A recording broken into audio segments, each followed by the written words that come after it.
जय गुरु जी, जय श्री कृष्णा और सारी संगत को भी मेरा जय गुरु जी। ओम नमः शिवाय। शिव जी सदा सहाय। ओम नमः शिवाय। गुरु जी सदा सहाय। ओम नमो भगवते वासुदेवाय नमः। तो संगत जी, मैं ये गीता का पाठ कर रही हूँ और इसमें भी गुरु जी की कृपा ही छिपी हुई है। एक्चुअली मेरी बेटी गीता लेकर आई मेरे लिए, उसने मुझको गीता गिफ्ट करी है और मैं भी इसे फर्स्ट टाइम ही पढ़ रही हूँ।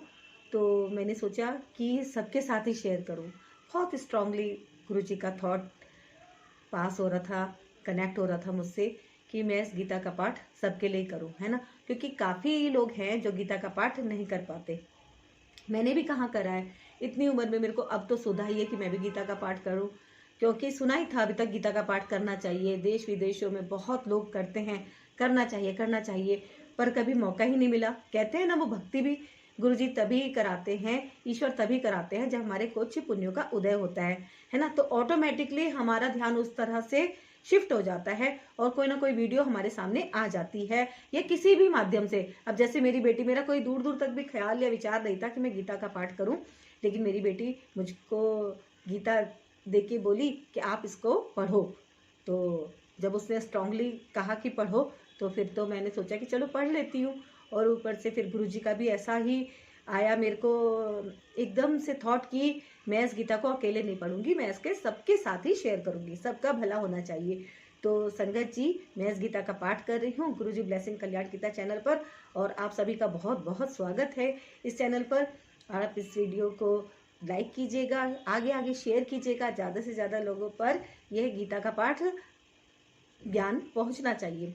क्योंकि इसका ज्ञान अर्जित करने से हमारी अपनी जो होती है ना जिंदगी, उसमें बहुत फर्क पड़ता है। मैं अपना खुद बताती हूँ कि मतलब एक इंसान ना सेल्फ लव करने लग जाता है। जैसे हम अपने आप को कई बार इग्नोर कर देते हैं ना, तो हमें पता चलता है कि जो हमें मनुष्य का जीवन मिला है, ये हमारी खुद की जर्नी है, हमारी पूरी फैमिली की भी जर्नी है, हम उसका पूरा हिस्सा है और हम अपने परिवार को पूरा का पूरा समर्पित है ना।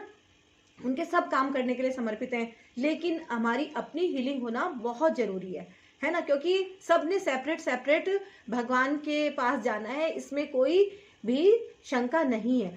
तो हमारे कर्म ही हमारे साथ जाते हैं। तो हमें अच्छे कर्मों के साथ ही भगवान के सामने पेश होने के लिए अपने आप को प्रिपेयर करना है, अपनी आत्मा को बलवान करना है। मृत्यु किसी को भी ये नहीं है कि मृत्यु कब आ रही है कब नहीं आ रही, ये तो एक सच्चाई है, आज नहीं तो कल, ये सबके साथ है, कोई इसमें वो नहीं है ना।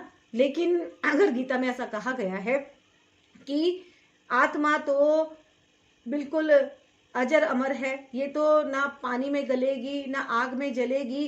तो मनुष्य जैसे कपड़े बदलता है, ऐसे ही आत्मा शरीर दूसरा धारण कर लेती है। सिर्फ इतनी ही बात है समझने की। तो जब हमें इतना ज्ञान प्राप्त हो गया है कि आत्मा तो सिर्फ शरीर ही शिफ्ट करती है, तो हमारे कर्म बंधन जो हम पहले से जन्मों जन्मों से लेके इस मनुष्य योनि में आए हैं, और अब हम अपने कर्मों को ही प्राप्त, उसका ही पाप और पुण्य जो भी फल है हम उसी हिसाब से प्राप्त कर रहे हैं। तो क्यों ना हम अपने कर्मों को सुधार लें। तो ये हमारे लिए एक मौका होता है कि हम भगवान का ज़्यादा से ज़्यादा भक्ति करें, ध्यान करें और इस बात का अनुभव लें कि हाँ, हमें जो मनुष्य का जीवन मिला है ये हमें अच्छे कर्म करने के लिए मिला है, और हम अच्छे कर्म करके अपने अनुभवों को महसूस करें कि हाँ, हमें अच्छे कर्म करने से कितना फल मिलता है। क्योंकि ये बात सच है। कहते हैं ना, एक बॉल फेंकते हैं तो वो बॉल जो है वापस रिवर्स होके हमारे ऊपर ही आती है। तो इसीलिए कहते हैं कि कभी किसी की निंदा नहीं करो, चुगली नहीं करो, किसी को बद्दुआएं मत दो, है ना। तो अगर हम किसी को ब्लेसिंग देते हैं, दुआएं देते हैं, तो वही हमें लौट के वापस से प्राप्त होती है। तो बहुत सारी बातें जो होती हैं, धीरे धीरे जब हम आध्यात्मिकता का रास्ते का चुनाव करते हैं, तो हमारी अपनी लाइफ में बहुत परिवर्तन आना शुरू हो जाता है। ये मेरा अपना पर्सनल अनुभव है और इसको मैं पूरे दावे के साथ कहती हूँ। जब हम स्पिरिचुअल होने लग जाते हैं, तो हमारी जिंदगी का जो जीने का स्तर होता है ना, वो बहुत डिफरेंट हो जाता है। पहले हमें छोटी छोटी बातों पे गुस्सा आ जाता था, अब वो कम से कम अब गुस्सा उस तरह से नहीं आता है। तो ये हमारी लाइफ में एक मिरेकल है कि हमने अपने क्रोध पे कुछ हद तक नियंत्रण पा लिया है, चेहरे को मुस्कुराहट से भर लिया है ना। क्योंकि हमें जीवन भगवान ने दिया है, ये बहुत अनमोल जीवन है, इसका हम सदुपयोग करें। सबसे बड़ी बात तो यही है ना। और गुरु जी का शुक्राना करें मैं तो गुरुजी का शुक्राना करती हूँ। चलो किसी भी माध्यम से ही सही, ये गीता का मैं पाठ कर रही हूँ, मेरी बेटी ने मुझे गिफ्ट कराया है, उसका भी थैंक यू है। और ये जो गुरुजी ने मेरे को कहा कि मैं पढ़ के सबको सुनाऊँ, ज़्यादा से ज़्यादा लोगों तक इसको पहुँचाऊँ, तो मैं ये काम अपना कर रही हूँ गुरुजी। और बाकी जिन जिन के पास वीडियो पहुँचानी होगी वो तो गुरुजी जाने। और संगत जी आप भी इसका माध्यम बनिए, ज़्यादा से ज़्यादा लोगों पे ये वीडियो पहुँचे, ऐसा आप भी प्रयास कीजिए, है ना। सबकी ज़िंदगी में पॉजिटिव परिवर्तन आने चाहिए, है ना। तो कल हमने अध्याय 3 पढ़ा था और अध्याय 3 का पाठ करके कुछ प्रश्न रह गए थे, वो मैं आज कंटिन्यू करती हूँ। और ये दर्शन कीजिए आप भी श्रीमद् भागवत गीता के और श्री कृष्ण जी के। ये जय श्री कृष्णा। तो फिर आज हम अध्याय 3 और अध्याय 4 दोनों पाठ करेंगे। ये तो जय श्री कृष्णा। कल हमने ये पाठ करा था, इंद्रियां, मन तथा बुद्धि इस काम के निवास स्थान है। इनके द्वारा यह काम जीवात्मा के वास्तविक ज्ञान को ढक कर उसे मोहित कर लेता है। अर्थात तात्पर्य, चूंकि शत्रु ने बद्ध जीव के शरीर के विभिन्न सामरिक स्थानों पर अपना अधिकार कर लिया है, अतः भगवान कृष्ण उन स्थानों का संकेत कर रहे हैं जिससे शत्रु को जीतने वाला यह जान ले कि शत्रु कहाँ पर है।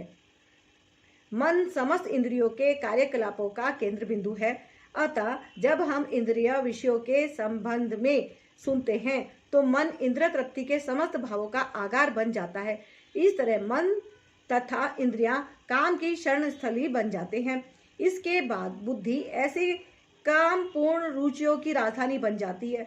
बुद्धि आत्मा की निकट पड़ोसिन है। काममय बुद्धि से आत्मा प्रभावित होता है, जिससे उसमें अहंकार उत्पन्न होता है और वह पदार्थ से तथा इस प्रकार मन तथा इंद्रियों से अपना तादात्म्य कर लेता है।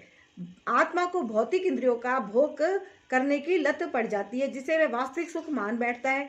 श्रीमद् भागवत में आत्मा के इस मिथ्या स्वरूप की अत्युत्तम विवेचना की गई है।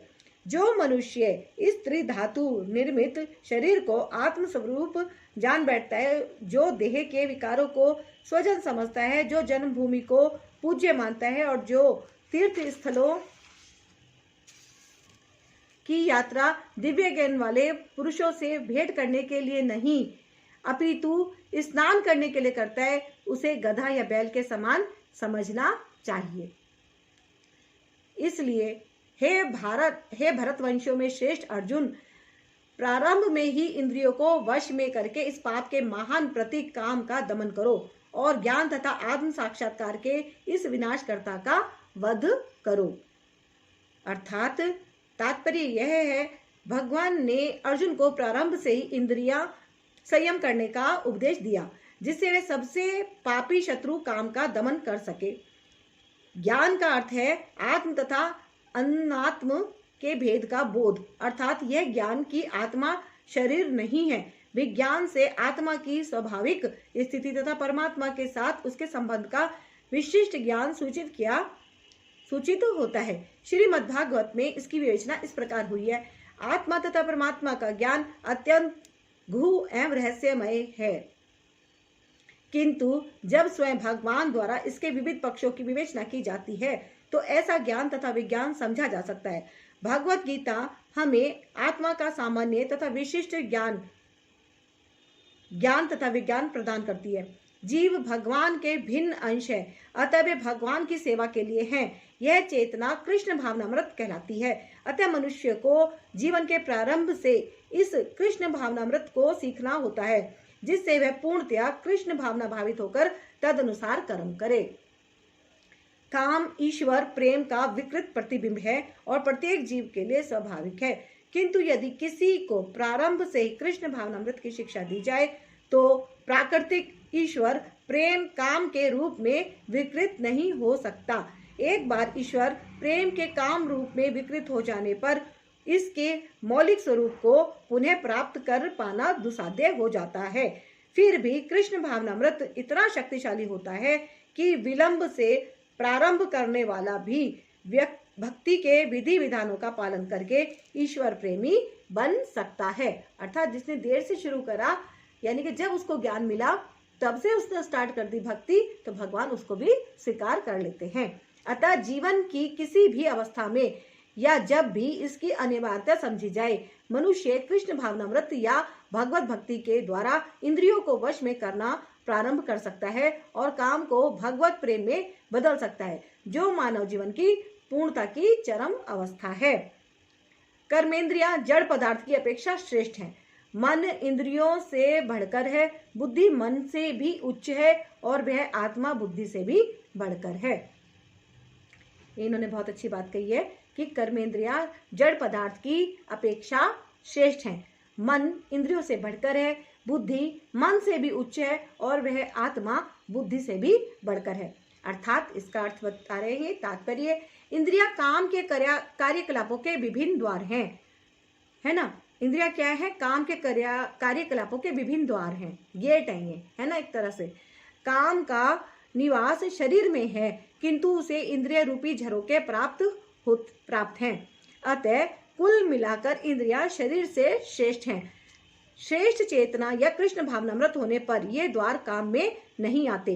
कृष्ण भावनामृत में आत्मा भगवान के साथ सीधा संबंध स्थापित करता है। अतः यहाँ पर वर्णित शारीरिक कार्यों की श्रेष्ठता परमात्मा में आकर समाप्त हो जाती है। शारीरिक कर्म का अर्थ है इंद्रियों के कार्य और इन इंद्रियों के अवरोध का अर्थ है सारे शारीरिक कर्मों का अवरोध। लेकिन चूंकि मन सक्रिय रहता है, अतः शरीर के मौन तथा स्थिर रहने पर भी मन कार्य करता रहता है। यथा स्वप्न के समय मन कार्यशील रहता है, किंतु मन के ऊपर भी बुद्धि की संकल्प शक्ति होती है और बुद्धि के भी ऊपर स्वयं आत्मा है। अतः यदि आत्मा प्रत्यक्ष रूप में परमात्मा में रत रहे तो अन्य सारे अधीनस्थ यथा बुद्धि, मन तथा इंद्रियां स्वतः रत हो जाएंगे। कठोपनिषद में एक ऐसा ही अंश है जिसमें कहा गया है कि इंद्रियां विषय इंद्रियों से श्रेष्ठ है और मन इंद्रियां विषयों से श्रेष्ठ है। अतः यदि मन भगवान की सेवा में निरंतर लगा रहता है तो इन इंद्रियों के अन्यत्र रत होने की संभावना नहीं रह जाती। इस मनोवृत्ति की विवेचना की जा चुकी है। परम दृष्टा निर्वृते, यदि मन भगवान की दिव्य सेवा में लगा रहे तो तुच्छ विषयों में उसके लग पाने की संभावना नहीं रह जाती। कठोपनिषद में आत्मा को महान कहा गया है। अतः आत्मा इंद्रिय विषयों, इंद्रियों, मन तथा बुद्धि इन सब के ऊपर है। अतः सारी समस्या का हल यह है कि आत्मा के स्वरूप को प्रत्यक्ष समझा जाए। मनुष्य को चाहिए कि बुद्धि के द्वारा आत्मा की स्वाभाविक स्थिति को ढूंढे और फिर मन को निरंतर कृष्ण भावना में लगाए। इससे सारी समस्या हल हो जाती है। सामान्यतः नव दीक्षित आध्यात्मवादी को इंद्रिय विषयों से दूर रहने की सलाह दी जाती है, किंतु इसके साथ साथ मनुष्य को अपनी बुद्धि का उपयोग करके मन को सशक्त बनाना होता है। यदि कोई बुद्धि पूर्वक अपने मन को भगवान के शरणागत होकर कृष्ण भावनामृत में लगाता है तो मन स्वतः सशक्त हो जाता है। और यद्यपि इंद्रियां सर्प के समान अत्यंत बलिष्ठ होती हैं, किंतु ऐसा करने पर वे दंत विहीन सांपों के समान अशक्त हो जाएंगी। यद्यपि आत्मा बुद्धि, मन तथा इंद्रियों का भी स्वामी है तो भी जब तक इसे कृष्ण की संगति द्वारा कृष्ण भावनामृत से सुदृढ़ नहीं कर लिया जाता, तब तक चलायमान मन के कारण नीचे गिरने की पूरी संभावना बनी रहती है। क्योंकि मन क्या है हमारा? चंचल है ना। अभी यहाँ, अभी यहाँ, अभी वहाँ, अभी वहाँ, इस तरह से हमारा मन तो स्थिर रहता ही नहीं है, भटकता रहता है इस तरह से। तो कृष्ण भगवान ने कहा है कि अगर मन भगवान की भक्ति में दृढ़ लग गया, अपना चित्त, अपना मन ही तो भगवान को समर्पित करना है और क्या करना है ना। हमारा मन हमारे कंट्रोल में हो जाए, इसीलिए भगवान का ध्यान ज्यादा से ज्यादा करना चाहिए। ये मतलब ये सब चीजें प्रैक्टिस से होती है। जैसे हम भगवान के ध्यान कर रहे हैं और हम प्रैक्टिस कर रहे हैं मन को कंट्रोल करने की, तो मन भाग रहा है। लेकिन कुछ समय ये मेरा पर्सनल अनुभव है कि मेडिटेशन में वास्तव में इतनी शक्ति होती है कि मैं मेडिटेशन भी करती हूँ कि पहले मेरे को पता नहीं चलता था कि मेडिटेशन होता क्या है। लेकिन जब से मैंने मेडिटेशन करना स्टार्ट किया है, वास्तव में बहुत ही गजब की चीज़ है कि मेडिटेशन के मतलब मन को कंट्रोल कैसे करना है, हमारी पावर धीरे धीरे बढ़ती है, मतलब हम भगवान में फिर पूरी तरह से खो जाते हैं। तो वो चीज है, मतलब एकदम बिल्कुल शांत शांत, मतलब स्थिर बैठना है, बिल्कुल स्थिर, और ध्यान लगाना है परमात्मा में। बस वो ध्यान ही है जो भी कुछ है, कि ध्यान हमारा भटके ना, है ना।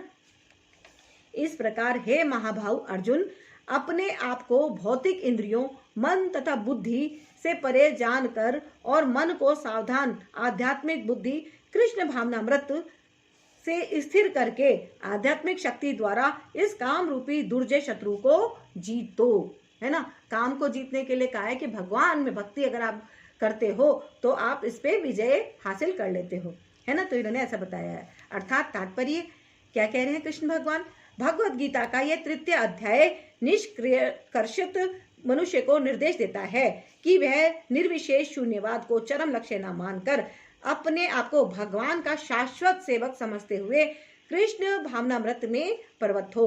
भौतिक जीवन में मनुष्य काम तथा प्रकृति पर प्रभुत्व पाने की इच्छा से प्रभावित होता है। प्रभुत्व तथा इंद्रिय तृप्ति की इच्छाएं बद्ध जीव की परम शत्रु हैं, किंतु कृष्ण भावनामृत की शक्ति से मनुष्य इंद्रियों, मन तथा बुद्धि पर नियंत्रण रख सकता है। इसके लिए मनुष्य को सहसा अपने नियत कर्मों को बंद करने की आवश्यकता नहीं है, अपितु धीरे धीरे कृष्ण भावनामृत विकसित करके भौतिक इंद्रियों तथा मन से प्रभावित हुए बिना अपने शुद्ध स्वरूप के प्रति लक्षित स्थिर बुद्धि से दिव्य स्थिति को प्राप्त हुआ जा सकता है। यही इस अध्याय का सारांश है। सांसारिक जीवन की अपरिपक्व अवस्था में दार्शनिक चिंतन तथा यौगिक आसनों के अभ्यास से इंद्रियों को वश में करने के कृत्रिम प्रयासों से आध्यात्मिक जीवन प्राप्त करने में सहायता नहीं मिलती। उसे शेष बुद्धि द्वारा कृष्ण भावनामृत में प्रशिक्षित होना चाहिए। इस प्रकार श्रीमद् भगवद गीता के तृतीय अध्याय कर्मयोग का भक्ति वेदांत तात्पर्य पूर्ण हुआ। जय श्री कृष्ण। और अब शुरू करते हैं अध्याय 4 दिव्य ज्ञान। तो ये हमारा स्टार्ट हो रहा है अध्याय 4 दिव्य ज्ञान। दिव्य ज्ञान कृष्ण भगवान ने कहा है, भगवान श्री कृष्ण ने कहा, मैंने इस अमर योग विद्या का उपदेश सूर्यदेव विवस्वान को दिया और विवस्वान ने मनुष्यों के पिता मनु को उपदेश दिया और मनु ने इसका उपदेश इक्ष्वाकु को दिया। अर्थात इसका मतलब ये है कि पहले भी ये गीता का ज्ञान हो चुका है और जो ये महाभारत में हो रहा है ये रिपीट हो रहा है ना। तात्पर्य, यहाँ पर हमें भगवत गीता का इतिहास प्राप्त होता है।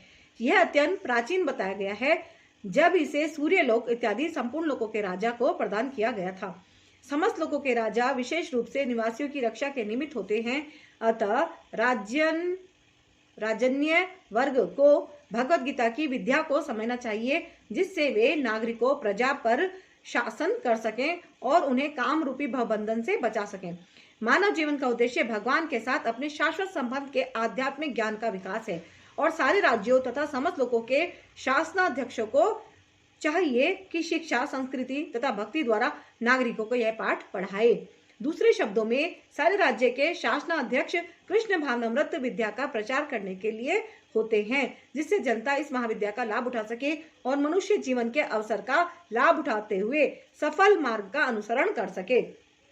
इस मनवंतर में सूर्य देव विवस्वान कहलाता है, यानी सूर्य का राजा, जो सौर मंडल के अंतर्गत समस्त ग्रहों लोगों का उद्गम है। ब्रह्म संहिता में कहा गया है, ब्रह्मा जी ने कहा है, मैं उन श्री भगवान गोविंद की पूजा करता हूँ जो आदि पुरुष हैं और जिनके आदेश से समस्त लोगों का राजा सूर्य प्रभु शक्ति तथा ऊष्म धारण करता है। यह सूर्य भगवान के नेत्र तुल्य है और यह उनकी आज्ञा अनुसार अपनी कक्षा को तय करता है। सूर्य सभी लोगों का राजा है तथा सूर्य देव विवस्वान सूर्य ग्रह पर शासन करता है, जो ऊष्मा तथा प्रकाश प्रदान करके अन्य समस्त लोगों को अपने नियंत्रण में रखता है। सूर्य कृष्ण के आदेशों पर घूमता है और भगवान कृष्ण ने विवस्वान को भगवत गीता की विद्या समझाने के लिए अपना पहला शिष्य चुना। विवस्वान मतलब सूर्य देव का एक नाम।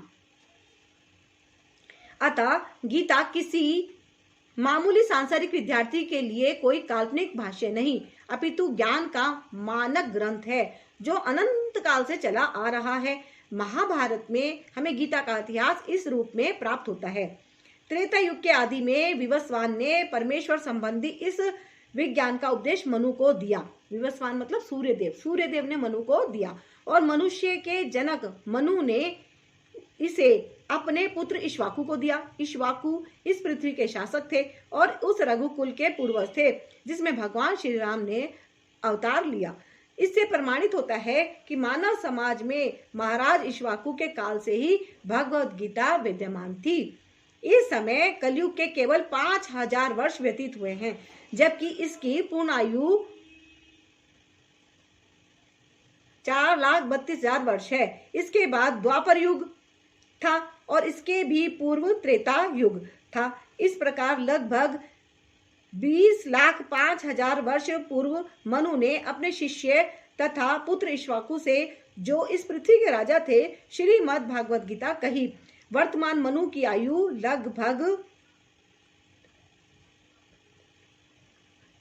30 करोड़ 53 लाख वर्ष अनुमानित की जाती है, जिसमें से 12 करोड़ 4 लाख वर्ष बीत चुके हैं। वह यह मानते हुए कि मनु के जन्म के पूर्व भगवान ने अपने शिष्य सूर्यदेव विवस्वान को गीता सुनाई। मोटा अनुमान यह है कि गीता कम से कम 12 करोड़ 4 लाख वर्ष पहले कही गई और मानव समाज में यह 20 लाख वर्षों से विद्यमान रही। इसे भगवान ने लगभग 5000 वर्ष पूर्व अर्जुन से पुनः कहा। गीता के अनुसार ही तथा इसके वक्ता भगवान कृष्ण के कथन के अनुसार यह गीता के इतिहास का मोटा अनुमान है। सूर्यदेव विवस्वान को इसलिए गीता सुनाई गई क्योंकि वह क्षत्रिय था और उन समस्त क्षत्रियों का जनक है जो सूर्यवंशी हैं। चूंकि भगवत गीता वेदों के ही समान है क्योंकि इसे श्री भगवान ने कहा था, अतः यह ज्ञान अपरोक्षेय है। चूंकि वैदिक आदेशों को यथारूप में बिना किसी मानवीय विवेचना के स्वीकार किया जाता है, फलतः गीता को भी किसी सांसारिक विवेचना के बिना स्वीकार किया जाना चाहिए। सांसारी तार्किक जन अपनी अपनी विधि से गीता के विषय में चिंतन कर सकते हैं, किंतु यह यथारूप भगवत गीता नहीं है। अतः भगवत गीता को गुरु परंपरा से यथारूप में ग्रहण करना चाहिए। यहाँ पर यह वर्णन हुआ है कि भगवान ने इसे सूर्यदेव से कहा, सूर्यदेव ने इसे अपने पुत्र मनु से और मनु ने अपने पुत्र इक्ष्वाकु से कहा। इस प्रकार यह परम विज्ञान गुरु परंपरा द्वारा प्राप्त किया गया और राज ऋषियों ने इसी विधि से इसे समझा, किंतु कालक्रम में यह परंपरा छिन्न हो गई। अतः यह विज्ञान यथारूप से लुप्त हो गया लगता है। यथारूप में लुप्त हो गया लगता है। अर्थात तात्पर्य यह है कि यहाँ स्पष्ट कहा गया है कि गीता विशेष रूप से राज ऋषियों के लिए थी क्योंकि वे इसका उपयोग प्रजा के ऊपर शासन करने में करते थे। निश्चय ही भगवत गीता कभी भी आसुरी पुरुषों के लिए नहीं थी जिनसे किसी को भी इसका लाभ ना मिलता और जो अपनी अपनी सनक के अनुसार विभिन्न प्रकार की विवेचना करते। अतः जैसे ही असाधु भाष्यकारों के निहित स्वार्थों में गीता का मूल उद्देश्य उच्छेदित हुआ, वैसे ही पुनः गुरु परंपरा स्थापित करने की आवश्यकता प्रतीत हुई। 5000 वर्ष पूर्व भगवान ने स्वयं देखा कि गुरु परंपरा टूट चुकी है, अतः उन्होंने घोषित किया कि गीता का उद्देश्य नष्ट हो चुका है। इसी प्रकार इस समय गीता के इतने संस्करण उपलब्ध हैं, विशेषतया अंग्रेजी में, कि उनमें से प्राय सभी प्रमाणिक गुरु परंपरा के अनुसार नहीं है। विभिन्न संसारी विद्वानों ने गीता की असंख्य टीकाएं की, किंतु वे प्राय सभी श्री कृष्ण को स्वीकार नहीं करते, यद्यपि वे कृष्ण के नाम पर अच्छा व्यापार चलाते हैं। यह आसुरी प्रवृत्ति है क्योंकि असुर गण ईश्वर में विश्वास नहीं करते, वे केवल परमेश्वर के गुणों का लाभ उठाते हैं। अतएव अंग्रेजी में गीता के एक संस्करण की नितांत आवश्यकता थी जो गुरु परंपरा से प्राप्त हो। प्रस्तुत प्रयास इसी आवश्यकता की पूर्ति के उद्देश्य से किया गया। भगवत गीता यथारूप मानवता के लिए महान वरदान है, किंतु यदि इसे मानसिक चिंतन समझा जाए तो यह समय का अपव्यय होगा।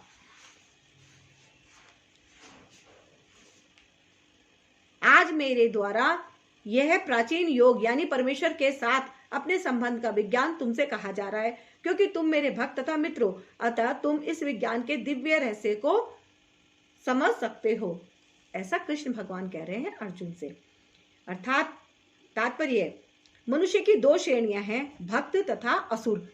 भगवान ने अर्जुन को इस विद्या का पात्र इसलिए चुना क्योंकि वह उनका भक्त था, किंतु असुर के लिए इस परम गुह विद्या को समझ पाना संभव नहीं। इस परम ज्ञान ग्रंथ के अनेक संस्करण उपलब्ध हैं, उनमें से कुछ भक्तों की टीकाएं हैं और कुछ असुरों की। जो टीकाएं भक्तों द्वारा की गई हैं वे वास्तविक हैं, किंतु जो असुरों द्वारा की गई हैं वे व्यर्थ हैं। अर्जुन श्री कृष्ण को भगवान के रूप में मानता है, अतः जो गीता भाष्य अर्जुन के पद चिन्हों का अनुसरण करते हुए किया गया है वह इस परम विद्या के पक्ष में वास्तविक सेवा है। किंतु असुर भगवान कृष्ण को उस रूप में नहीं मानते। वे कृष्ण के विषय में तरह तरह की मनगढ़ंत बातें करते हैं और वे कृष्ण के उपदेश मार्ग से सामान्य जनता को गुमराह करते रहते हैं। ऐसे कुमार्गों से बचने के लिए यह एक चेतावनी है। मनुष्य को चाहिए कि अर्जुन की परंपरा का अनुसरण करे और श्रीमद् भगवद गीता के इस परम विज्ञान से लाभान्वित हो।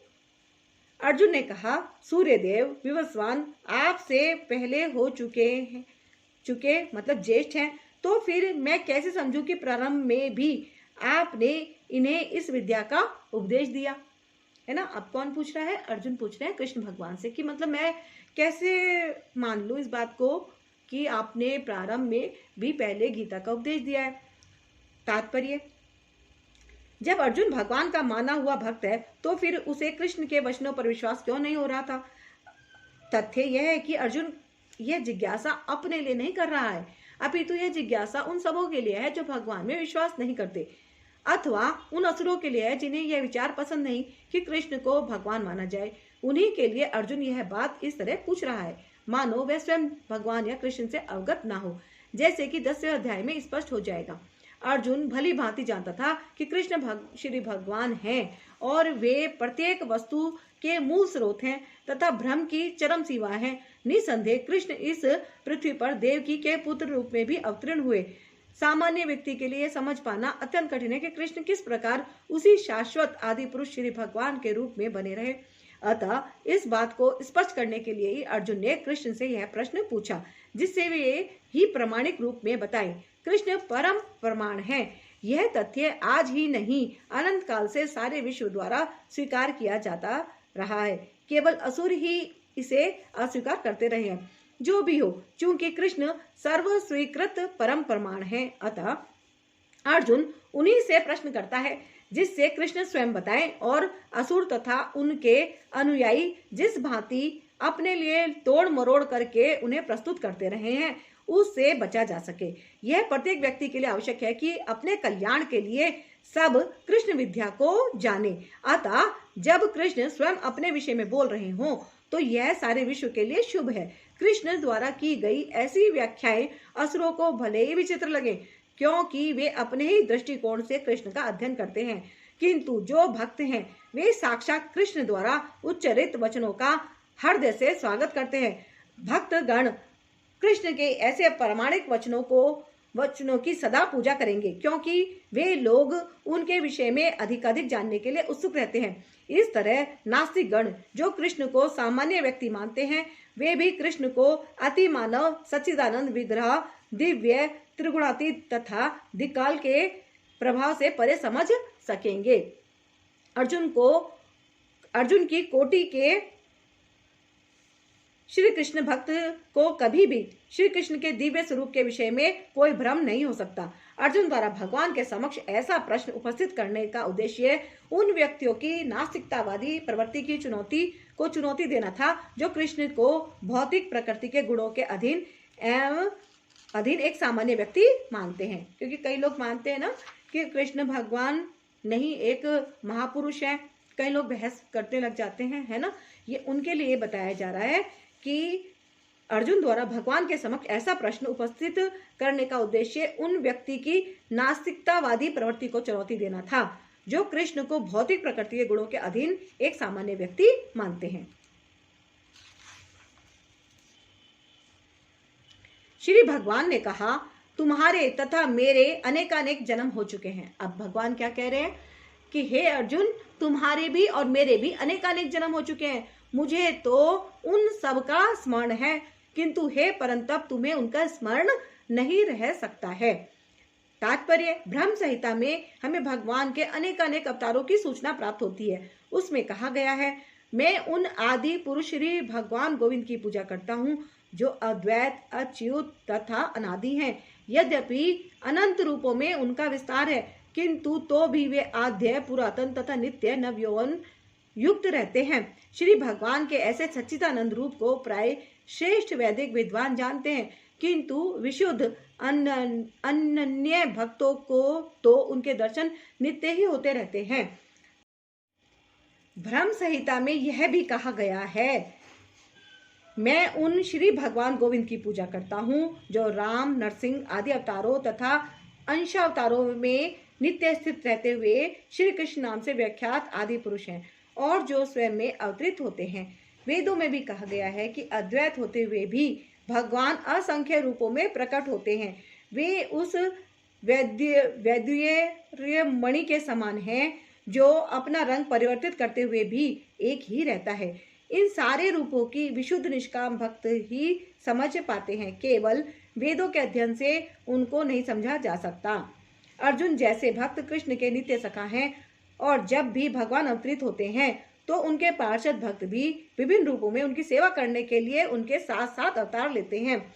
अर्जुन ऐसा ही भक्त है और इस श्लोक से पता चलता है कि लाखों वर्ष पूर्व जब भगवान कृष्ण ने भगवद गीता का प्रवचन सूर्यदेव विवस्वान से किया था तो उस समय अर्जुन भी किसी भिन्न रूप में उपस्थित था, किंतु भगवान तथा अर्जुन में यह अंतर है कि भगवान ने यह घटना याद रखी किंतु अर्जुन उसे याद नहीं रख सका। अंश रूप जीवात्मा तथा परमेश्वर में यही अंतर है।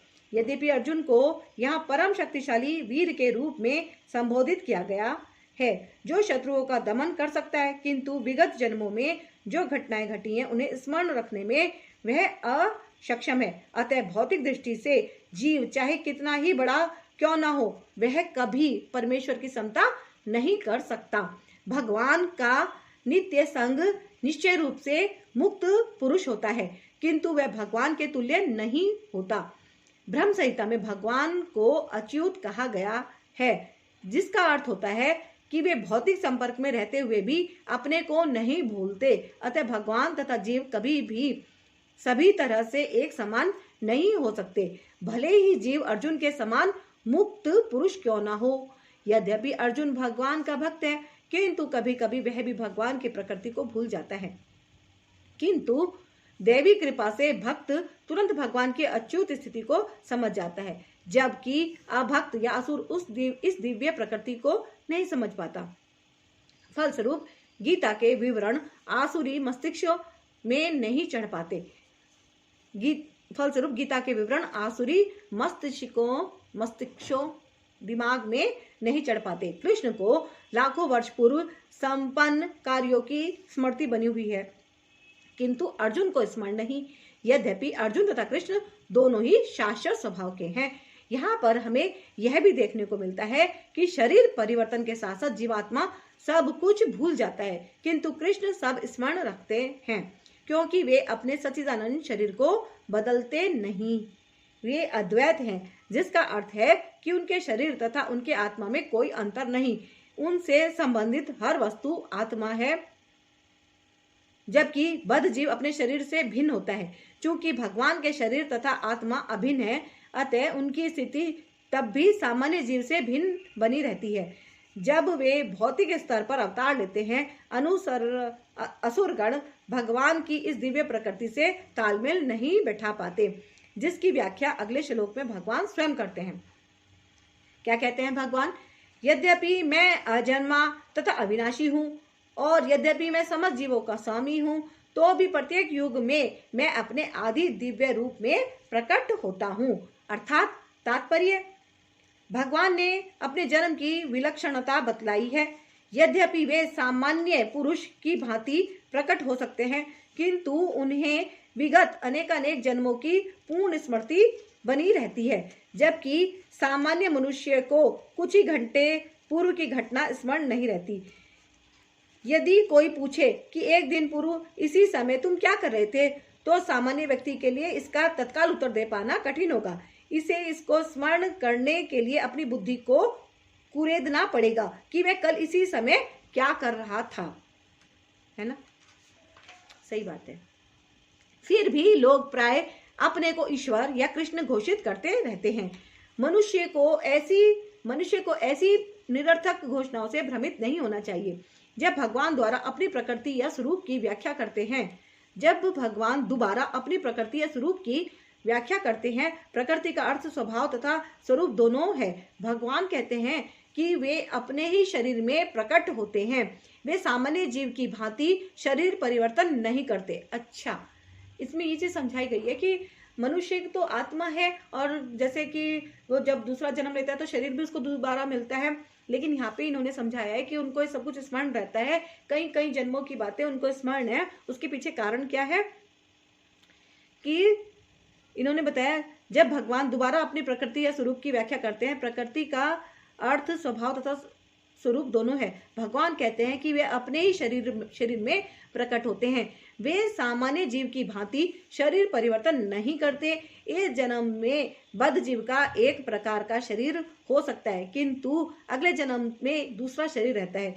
भौतिक जगत में जीव का कोई स्थायी शरीर नहीं है, अपितु वह एक शरीर से दूसरे में देहांतरण करता रहता है। किंतु भगवान ऐसा नहीं करते। जब भी वे प्रकट होते हैं तो अपनी अंतरंगा शक्ति से वे अपने उसी आधे शरीर में प्रकट होते हैं। दूसरे शब्दों में श्री कृष्ण इस जगत में अपने आदि शाश्वत स्वरूप में दो भुजाओं में बांसुरी धारण किए अवतरित होते हैं। वे इस भौतिक जगत से निष्कलुषित रहकर अपने शाश्वत शरीर सहित प्रकट होते हैं। यद्यपि वे अपने इस दिव्य शरीर में प्रकट होते हैं और ब्रह्मांड के स्वामी होते हैं, तो भी ऐसा लगता है कि वे सामान्य जीव की भांति प्रकट हो रहे हैं।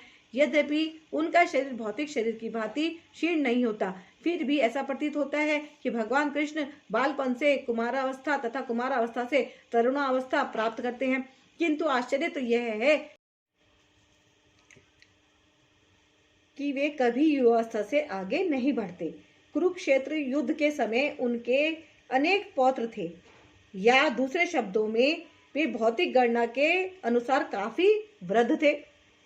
फिर भी वे 20-25 वर्ष के युवक जैसे लगते थे। हमें कृष्ण की वृद्धावस्था का कोई चित्र नहीं दिखता, क्योंकि वे कभी भी हमारे समान वृद्ध नहीं होते। यद्यपि वे तीनों काल में, भूत, वर्तमान तथा भविष्य काल में सबसे वयोवृद्ध पुरुष हैं। ना तो उनका शरीर और ना ही बुद्धि कभी क्षीण होती या बदलती है। अतः यह स्पष्ट है कि इस जगत में रहते हुए भी वे उसी अजन्मा सच्चिदानंद रूप वाले हैं, जिनके दिव्य शरीर तथा बुद्धि में कोई परिवर्तन नहीं होता। वस्तुतः उनका आविर्भाव और तिरोभाव सूर्य के उदय तथा अस्त के समान है, जो हमारे सामने से घूमता हुआ हमारी दृष्टि से ओझल हो जाता है। जब सूर्य हमारी दृष्टि से ओझल रहता है तो हम सोचते हैं कि सूर्य अस्त हो गया है, और जब वह हमारे समक्ष होता है तो हम सोचते हैं कि वह क्षितिज में है। वस्तुतः सूर्य स्थिर है, किंतु अपनी अपूर्ण एवं त्रुटिपूर्ण इंद्रियों के कारण हम सूर्य को उदय और अस्त होते परिकल्पित करते हैं। और चूंकि भगवान का प्राकट्य तथा तिरोधान सामान्य जीव से भिन्न है, अतः स्पष्ट है कि वे शाश्वत हैं। अपनी अंतरंगा शक्ति के कारण आनंद स्वरूप हैं और इस भौतिक प्रकृति द्वारा कभी कलुषित नहीं होते। वेदों द्वारा भी पुष्टि की जाती है कि भगवान अजन्मा होकर भी अनेक रूपों में अवतरित होते रहते हैं। वैदिक साहित्यों में भी पुष्टि होती है कि यद्यपि भगवान जन्म लेते प्रतीत होते हैं, किंतु तो भी वे शरीर परिवर्तन नहीं करते। श्रीमद् भागवत गीता में वे अपनी माता के समक्ष नारायण रूप में 4 भुजाओं तथा क्षण ऐश्वर्यों से युक्त होकर प्रकट होते हैं।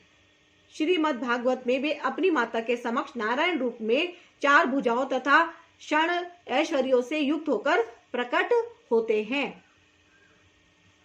उनका आद्य शाश्वत रूप में प्रकटे उनकी अहेतु की कृपा है जो जीवों को प्रदान की जाती है, जिससे वे भगवान के यथारूप में अपना ध्यान केंद्रित कर सके, न कि निर्विशेषवादियों द्वारा मनोधर्म या कल्पनाओं पर आधारित रूप में। विश्व कोश के अनुसार माया या आत्म माया शब्द भगवान की अहेतु की कृपा का सूचक है। भगवान अपने समस्त पूर्व आविर्भाव तिरोभाव से अवगत रहते हैं, किंतु सामान्य जीव को जैसे ही नवीन शरीर प्राप्त होता है वह अपने पूर्व शरीर के विषय में सब कुछ भूल जाता है। वे समस्त जीवों के स्वामी हैं, क्योंकि इस धरा पर रहते हुए वे आश्चर्यजनक तथा अति मानवीय लीलाएं करते रहते हैं। अतः भगवान निरंतर वही परम सत्य रूप है और उनके स्वरूप तथा आत्मा में या उनके गुण तथा शरीर में कोई अंतर नहीं होता। अब यह प्रश्न किया जा सकता है कि इस संसार में भगवान क्यों आविर्भूत और तिरोभूत होते रहते हैं। अगले श्लोक में इसकी व्याख्या की गई है। हे भरतवंशी, जब भी और जहां भी धर्म का पतन होता है और अधर्म की प्रधानता होने लगती है, तब तब मैं अवतार लेता हूँ। कौन कह रहा है? भगवान कह रहे हैं, है ना। कि मतलब पूछा गया कि भगवान की जरूरत क्या है, क्यों आते हैं भगवान, तो इन्होंने बताया है, हे भरतवंशी, जब भी और जहां भी धर्म का पतन होता है और अधर्म की प्रधानता होने लगती है, तब तब मैं अवतार लेता हूँ। तात्पर्य, जहां पर सुजामी शब्द का महत्वपूर्ण है, तात्पर्य यहाँ पर सुजामी शब्द महत्वपूर्ण है। सृजामी, यहाँ पर सृजामी शब्द महत्वपूर्ण है। सृजामी सृष्टि के अर्थ में नहीं प्रयुक्त हो सकता, क्योंकि पिछले श्लोक के अनुसार भगवान के स्वरूप या शरीर की सृष्टि नहीं होती, क्योंकि उनके सारे स्वरूप शाश्वत रूप से विद्यमान रहने वाले हैं। अतः सृजामी का अर्थ है कि भगवान स्वयं यथा रूप में प्रकट होते हैं। यद्यपि भगवान कार्य क्रमानुसार अर्थात ब्रह्मा के एक दिन में 7वें मनु के 28वें युग में द्वापर के अंत में प्रकट होते हैं, किंतु वे इस नियम का पालन करने के लिए बाध्य नहीं है, क्योंकि वे स्वेच्छा से कर्म करने के लिए स्वतंत्र है। अतः जब भी अधर्म की प्रधानता तथा धर्म का लोप होने लगता है तो वे स्वेच्छा से प्रकट होते हैं। धर्म के नियम वेदों में दिए हुए हैं और यदि इन नियमों के पालन में कोई त्रुटि आती है तो मनुष्य अधार्मिक हो जाता है। श्रीमद् भागवत में बताया गया है कि ऐसे नियम भगवान के नियम हैं। केवल भगवान ही किसी धर्म की व्यवस्था कर सकते हैं। वेद भी मूलतः ब्रह्मा के हृदय में से भगवान द्वारा उच्चरित माने जाते हैं। अतः धर्म के नियम भगवान के प्रत्यक्ष आदेश हैं। धर्म भगवत गीता में आद्योपांत इन्हीं नियमों का संकेत है। वेदों का उद्देश्य परमेश्वर के आदेश अनुसार ऐसे नियमों की स्थापना करना है और गीता के अंत में भगवान स्वयं आदेश देते हैं कि सर्वोच्च धर्म उनकी ही शरण ग्रहण करना है। वैदिक नियम जीव को पूर्ण शरणागति की ओर अग्रसर कराने वाले हैं और जब भी असुरों द्वारा इन नियमों में व्यवधान आता है तभी भगवान प्रकट होते हैं। श्रीमद् भागवत पुराण में हम जानते हैं कि बुद्ध कृष्ण के अवतार हैं, जिनका प्रादुर्भाव उस समय हुआ जब भौतिकतावाद का बोलबाला था और भौतिकतावादी लोग वेदों को प्रमाण बनाकर उसकी आड़ ले रहे थे। यद्यपि वेदों में विशिष्ट कार्यों के लिए पशु बलि के विषय में कुछ सीमित विधान थे, किंतु आसुरी वृत्ति वाले लोग वैदिक नियमों का संदर्भ किए बिना पशु बलि को अपनाए हुए थे। भगवान बुद्ध उस अनाचार को रोकने तथा अहिंसा के वैदिक नियमों की स्थापना करने के लिए अवतरित हुए। अतः भगवान के प्रत्येक अवतार का विशेष उद्देश्य होता है और इन सब का वर्णन शास्त्रों में हुआ है। यह तथ्य नहीं है कि केवल भारत की धरती में भगवान अवतरित होते हैं। वे कहीं भी और किसी भी काल में इच्छा होने पर प्रकट हो सकते हैं। वे प्रत्येक अवतार लेने पर धर्म के विषय में उतना ही कहते हैं जितना कि उस परिस्थिति में जन समुदाय विशेष समझ सकता है, लेकिन उद्देश्य एक ही रहता है, लोगों को ईश भावना भावित करना तथा धार्मिक नियमों के प्रति आज्ञाकारी बनाना। कभी भी वे स्वयं प्रकट होते हैं तो कभी अपने प्रामाणिक प्रतिनिधि को अपने पुत्र या दास के रूप में भेजते हैं या वेश बदलकर स्वयं ही प्रकट होते हैं। भगवत गीता के सिद्धांत अर्जुन से कहे गए थे, अतः वे किसी भी महापुरुष के प्रति हो सकते थे, क्योंकि अर्जुन संसार के अन्य भागों के सामान्य पुरुषों की अपेक्षा अधिक जागरूक था। 2 और 2 मिलकर 4 होते हैं। यह गणितीय नियम प्राथमिक कक्षा के विद्यार्थी के लिए उतना ही सत्य है जितना कि उच्च कक्षा के विद्यार्थी के लिए। तो भी गणित उच्च स्तर तथा निम्न स्तर का होता है। अतः भगवान प्रत्येक अवतार में एक जैसे सिद्धांतों की शिक्षा देते हैं जो परिस्थितियों के अनुसार उच्च या निम्न प्रतीत होते हैं। जैसा कि आगे बताया जाएगा, धर्म के उच्चतर सिद्धांत चारों वर्णाश्रमों को स्वीकार करने से प्रारंभ होते हैं।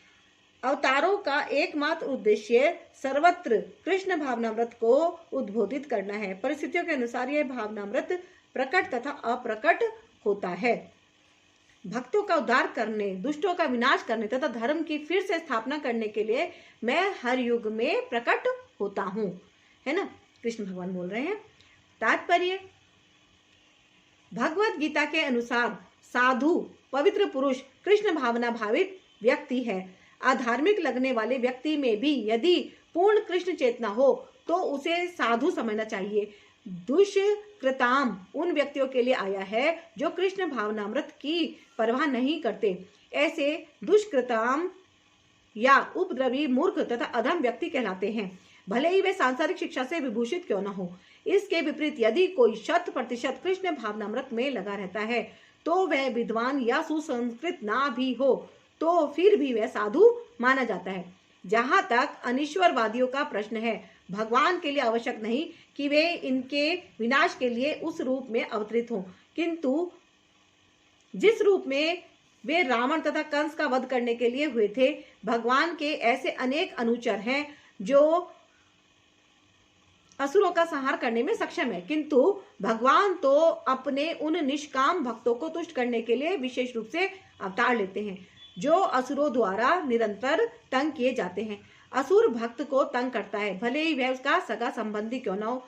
यद्यपि प्रहलाद महाराज हिरण्यकश्यप के पुत्र थे, किंतु तो भी वे अपने पिता द्वारा उत्पीड़ित थे। इसी प्रकार कृष्ण की माता देवकी यद्यपि कंस की बहन थी, किंतु उन्हें तथा उनके पति वसुदेव को इसलिए दंडित किया गया था क्योंकि उनसे कृष्ण को जन्म लेना था। अतः भगवान कृष्ण मुख्यतः देवकी के उद्धार करने के लिए प्रकट हुए थे, कंस को मारने के लिए नहीं। किंतु ये दोनों कार्य एक साथ संपन्न हो गए। अतः यह कहा जाता है कि भगवान भक्त का उद्धार करने तथा दुष्ट असुरों का संहार करने के लिए विभिन्न अवतार लेते हैं। कृष्णदास कविराज कृत चैतन्य चरितामृत के निम्नलिखित श्लोकों से अवतार के सिद्धांतों का सारांश प्रकट होता है। अवतार अथवा ईश्वर का अवतार। सृष्टि हेतु एई मूर्ति प्रपज्ञ अवतरे, सेई ईश्वर मूर्ति अवतार नाम धरे। मायातीत पर व्योमे सबार अवस्थान, विश्वे अवतरी धरे अवतार नाम। अवतार अथवा ईश्वर का अवतार भगवत धाम से भौतिक प्राकट्य हेतु होता है। ईश्वर का वह विशिष्ट रूप जो इस प्रकार अवतरित होता है अवतार कहलाता है। ऐसे अवतार भगवत धाम में स्थित रहते हैं। जब वे भौतिक सृष्टि में उतरते हैं तो इन्हें अवतार कहा जाता है। अवतार कई तरह के होते हैं, यथा पुरुषावतार, गुणावतार, लीलावतार, शक्त्यावेश अवतार, मनवंतर अवतार तथा युगावतार। इन सब का इस ब्रह्मांड में कर्मानुसार अवतरण होता है, किंतु भगवान कृष्ण आदि भगवान है और समस्त अवतारों के उद्गम है। भगवान श्री कृष्ण शुद्ध भक्तों की चिंताओं को दूर करने के विशिष्ट प्रयोजन से अवतार लेते हैं, जो उन्हें उनकी मूल वृंदावन लीलाओं के रूप में देखने के उत्सुक रहते हैं। अतः कृष्ण अवतार का मूल उद्देश्य अपने निष्काम भक्तों को प्रसन्न करना है। भगवान का वचन है कि वे प्रत्येक युग में अवतरित होते रहते हैं। इससे सूचित होता है कि वे कलयुग में भी अवतार लेते हैं। जैसा कि श्रीमद् भागवत गीता में कहा गया है कि कलयुग के अवतार भगवान चैतन्य महाप्रभु हैं, जिन्होंने संकीर्तन आंदोलन के द्वारा कृष्ण पूजा का प्रसार किया और पूरे भारत में कृष्ण भावनामृत का विस्तार किया। उन्होंने ये भविष्यवाणी की कि संकीर्तन की यह संस्कृति सारे विश्व के नगर नगर तथा ग्राम ग्राम में फैलेगी। भगवान चैतन्य को गुप्त रूप में किंतु प्रकट रूप में नहीं, भगवान चैतन्य को गुप्त रूप में किंतु प्रकट रूप में नहीं, उपनिषदों, महाभारत तथा भागवत जैसे शास्त्रों के गुह्य अंशों से वर्णित किया गया है। भगवान कृष्ण के भक्तगण भगवान चैतन्य के संकीर्तन आंदोलन द्वारा अत्यधिक आकर्षित रहते हैं। भगवान का यह अवतार दुष्टों का विनाश नहीं करता, अपितु अपनी अहेतु की कृपा से उनका उद्धार करता है।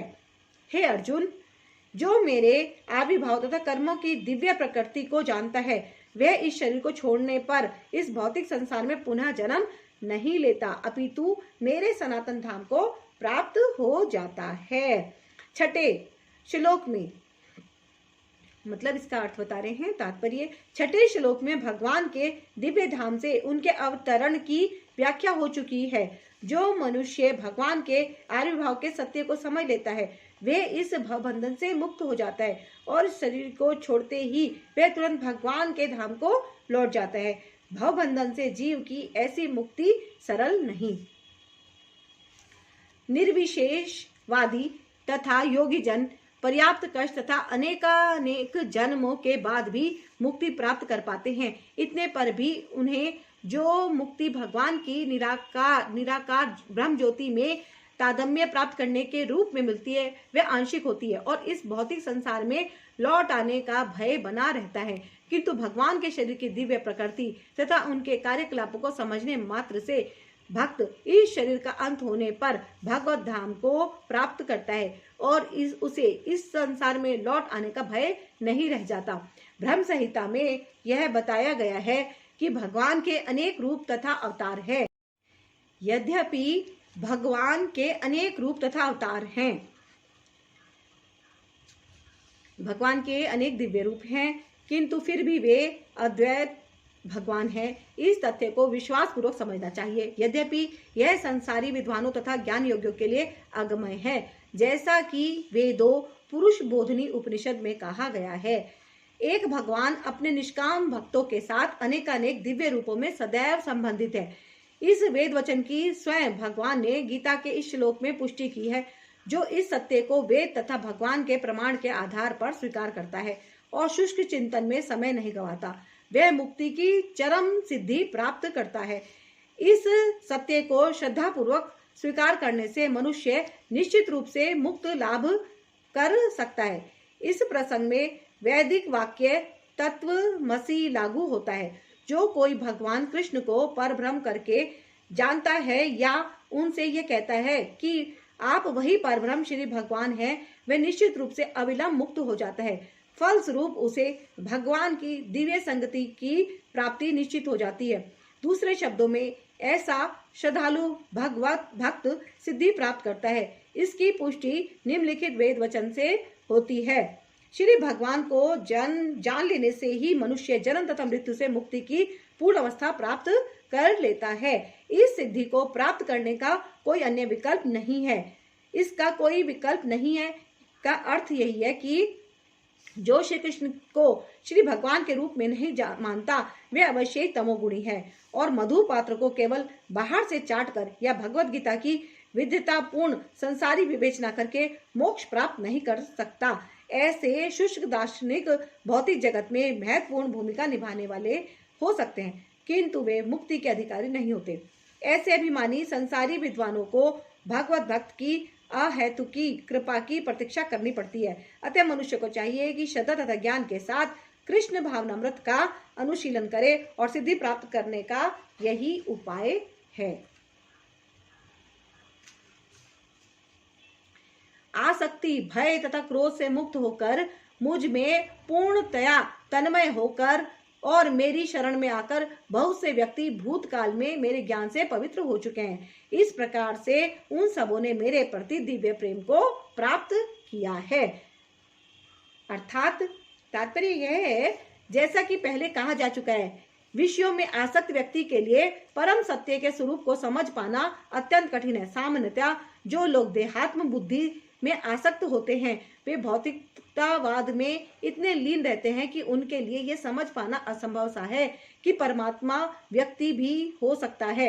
ऐसे भौतिकतावादी व्यक्ति इसकी कल्पना तक नहीं कर पाते कि ऐसा भी दिव्य शरीर है जो नित्य तथा सच्चिदानंदमय है।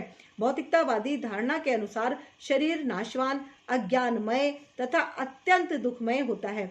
अतः जब लोगों को भगवान के साकार रूप के विषय में बताया जाता है तो तो उनके मन में शरीर की यही धारणा बनी रहती है। ऐसे भौतिकतावादी पुरुषों के लिए विराट भौतिक जगत का स्वरूप ही परम तत्व है। फलस्वरूप वे परमेश्वर को निराकार मानते हैं और भौतिकता में इतने तल्लीन रहते हैं कि भौतिक पदार्थ से मुक्ति के बाद भी अपना स्वरूप बनाए रखने के विचार से डरते हैं।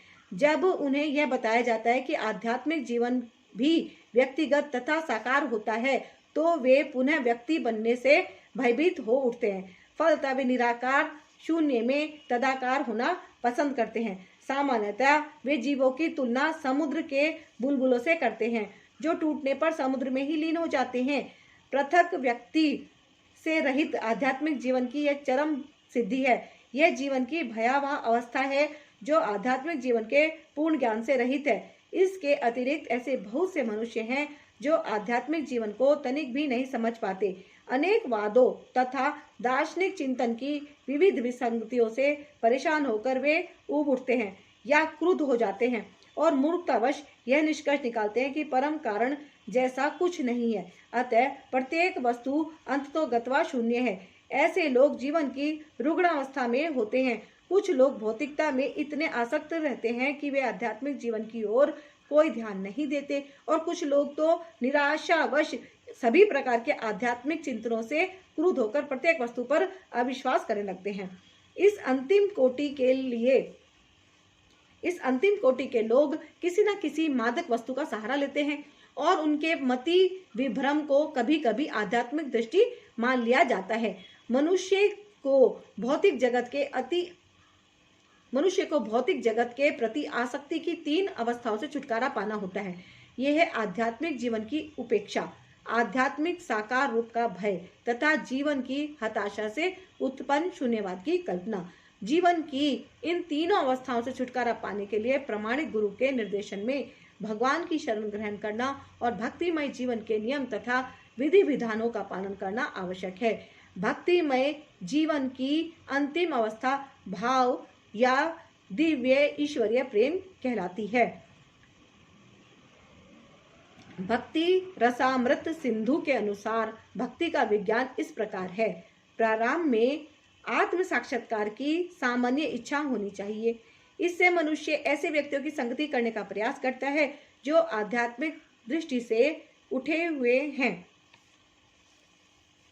अगली अवस्था में गुरु से दीक्षित होकर नव दीक्षित भक्त उसके आदेशानुसार भक्ति योग प्रारंभ करता है। इस प्रकार सतगुरु के निर्देश में भक्ति करते हुए वह समस्त भौतिक आसक्ति से मुक्त हो जाता है। उसके आत्म साक्षात्कार में स्थिरता आती है और वह श्री भगवान कृष्ण के विषय में श्रवण करने के लिए रुचि विकसित करता है। इस रुचि से आगे चलकर कृष्ण भावनामृत में आसक्ति उत्पन्न होती है, जो भाव में अथवा भगवत प्रेम के प्रथम सोपान में परिपक्व होती है। ईश्वर के प्रति प्रेम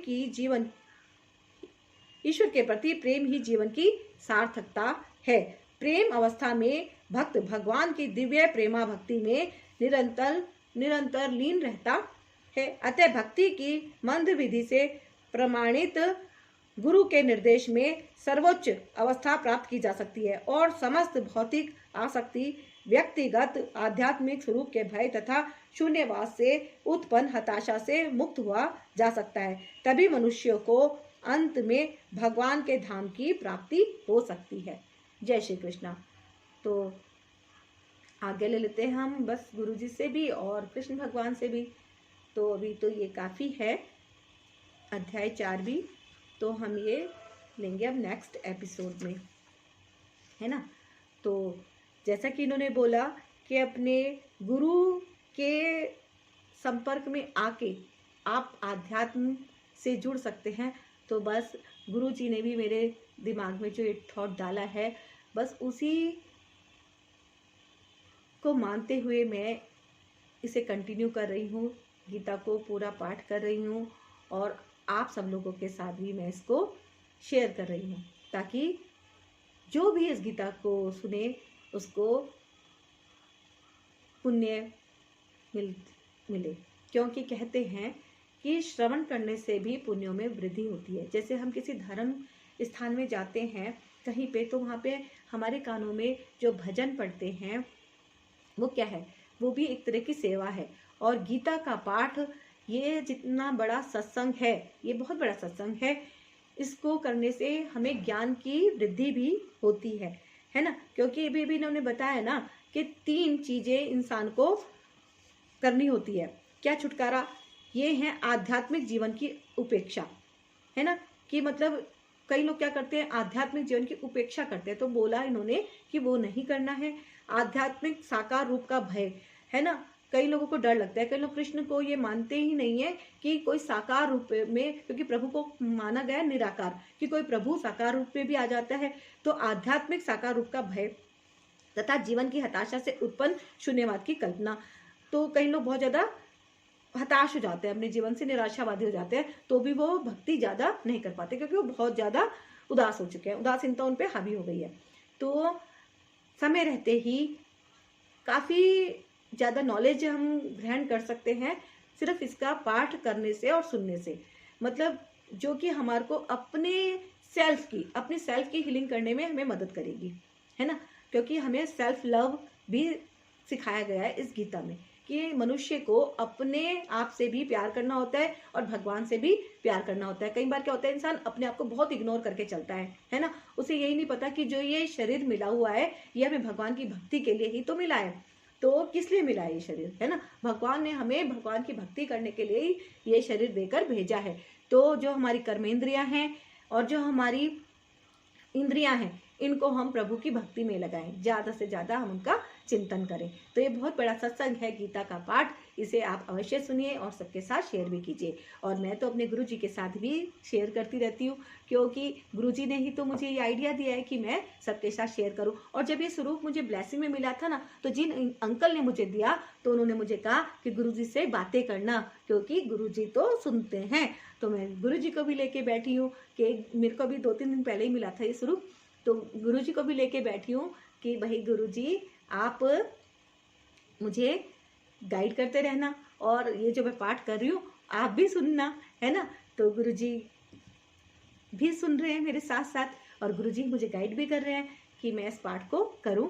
तो गुरुजी की आज्ञा से ही मैं इस पाठ को कर पा रही हूँ, है ना। तो गुरुजी बस अब आपको जहाँ जहाँ पहुँचाना ही आप जाने, मैं तो अपना कार्य पूरा कर रही हूँ, है ना। तो संगत जी, आपसे मैं निवेदन करती हूँ कि आप इस गीता के पाठ को ज़्यादा से ज़्यादा लोगों के पास पहुँचाएं, है ना। और सबको सुनाएं, खुद भी सुने, पूरा सुनिएगा पूरा। अगर आपके एपिसोड छूट गए हैं तो आप उनको पीछे जाके एपिसोड जितने भी हैं 1 से स्टार्ट करके पूरा सुनिएगा। किसी भी ग्रंथ को सुनते हैं तो उसको पूरा ही सुनना चाहिए, अवश्य आपकी इच्छा पूर्ण होगी। और मैं अरदास करती हूँ भगवान से, गुरु जी से, कृष्ण भगवान से, कि जो भी इस वीडियो को देख रहे हैं, गीता का पाठ सुन रहे हैं, उनकी सभी मनोकामनाएं पूर्ण हो।